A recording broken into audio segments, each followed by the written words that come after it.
Orlando, Florida. Hurricane Irma's been here. She left a lot of damage here in Orlando, right in the central Florida area. And on my way to my first assignment now. Hotel had no running water, no power, and they didn't want to let me out this morning. They kept everyone in. There's a curfew in Orlando, and they said it wasn't safe to go out. And I showed up at the front door and presented myself, and I said, "Step aside. It's time for me to leave. I've got a job to do." They're like, "Sir, you can't go out there." I said, "Step aside. It's time to go."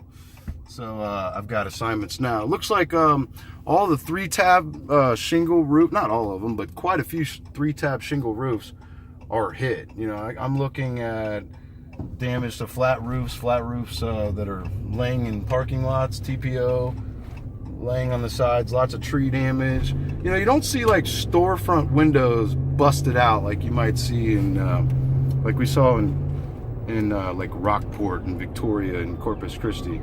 But alarms going off. Oh yeah, 3-tab shingles missing, right?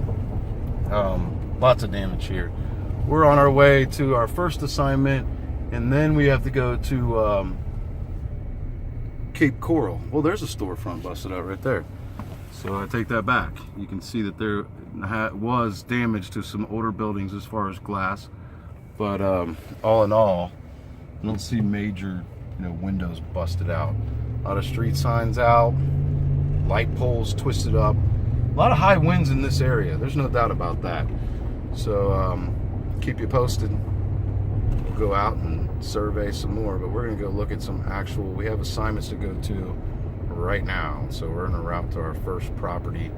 We have some hotels to check out, and should be plenty of good sized projects to look at today on day one, because the hurricane was just yesterday. And you can see, there's signs down, billboard signs out.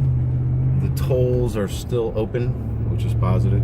I mean, still, like, you don't have to pay by order of the governor.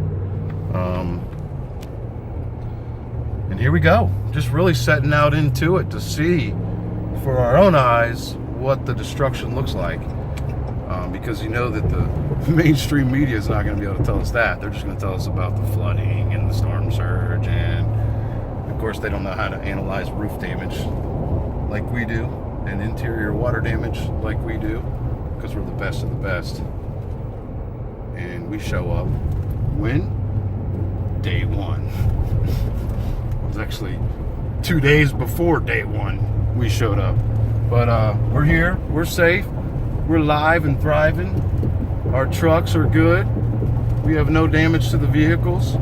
We have not very good data connection, but we've got power, we've got water, tons of water. The whole back of the truck is filled up with a bunch of water back there, if you can see. Sorry about that. And here we go, setting out into Orlando, Florida. You can see the bridge here. Whatever was up there has been ripped apart. Some construction site or something. We'll take you to the real damage right now.